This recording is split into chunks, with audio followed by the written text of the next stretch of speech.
Sino pumirma ng budget at sino implementing agency? It's DPWH that is under the President. Yes. Correct. Mayor, ano masasabi niyo doon sa sinabi ni PRR, ni BBM na useless? Itong mga nakikita niya.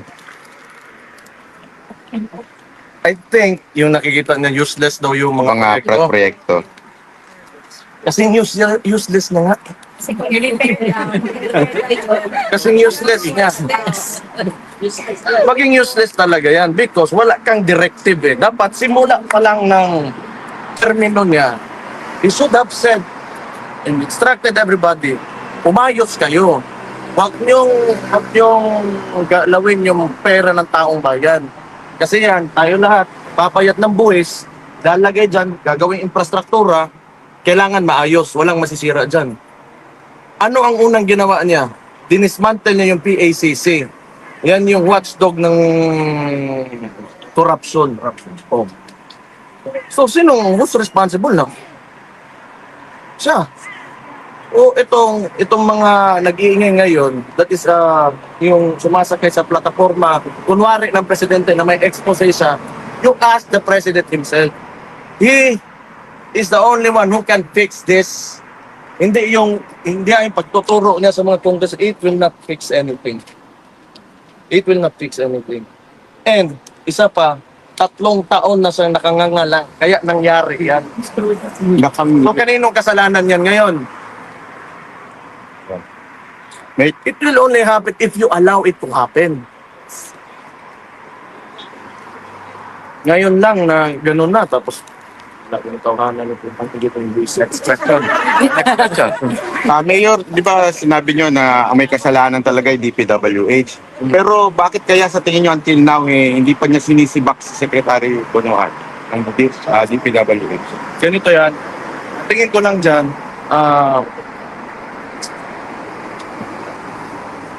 pag yan, yung issue na yan, nawala lang na parang bula. Kasi ginagawa niyang press release yan ngayon PR stunt niya.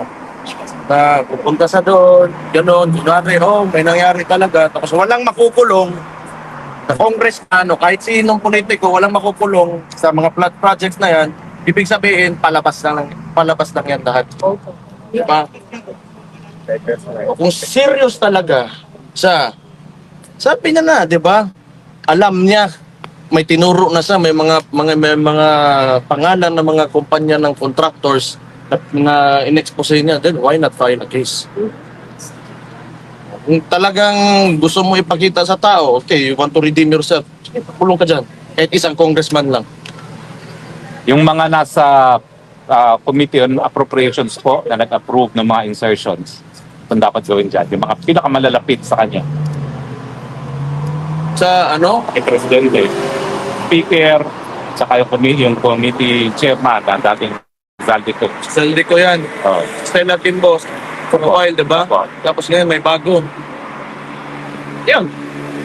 So, ito sabi ko. Kasi,